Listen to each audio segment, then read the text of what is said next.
Man, I'm bored. What are you? So I imagine, like me, you have several questions, like, how does a loving God make this hellspawn alien demon? It's far away from me, right? Like, really far away? Right? Please? Why on earth does it look like that? And why is Earth filled with my paralysis demons? Well, hopefully I can answer most of those questions for you today.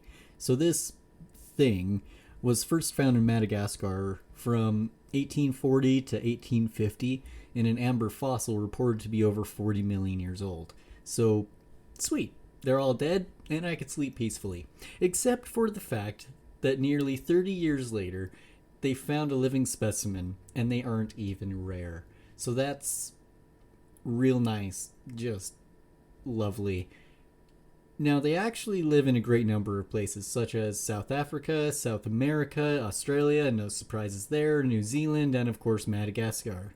Now, you might say, wow, that's a lot of places, and they're really far away from each other. And good on you for paying even just the slightest bit of attention during Geography 101. That honestly makes you a bit more of a dork than I am. But you are correct. Nerd. So this monster is so old it was around when Pangaea, the supercontinent, was a thing. And when Pangaea eventually went through its million-year-long breakup story, the spot where this nightmare survived was swiftly divided in the continents we find today.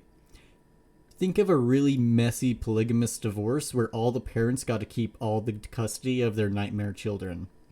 So, before you burn down your house under the assumption that these guys can be your roommate from the darkest pits of hell, there is one good thing, and that is the size. They're about the size of a grain of rice. But that does mean that there could be literal hundreds in your home and you would never know. So, I lied to you. And I'm not sorry. Okay, so pretty sure the first thing you did when you saw this terror is to jump out of your chair and huddle in a corner and softly chant to yourself, why does it look like that? Why does it look like that? Why does it look like that? Because this spider, known as the assassin spider, is unusual.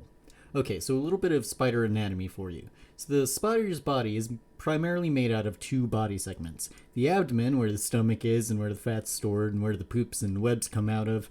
And then there's the cephalothorax, which is a combination of the head and the torso. This is where the brain is, where the eyes are, and where the legs come out of. Then spiders also have these little face beans called chelicerae, which is where the fangs are, and they're used to inject venom, digestive fluids, as well as to eat their food.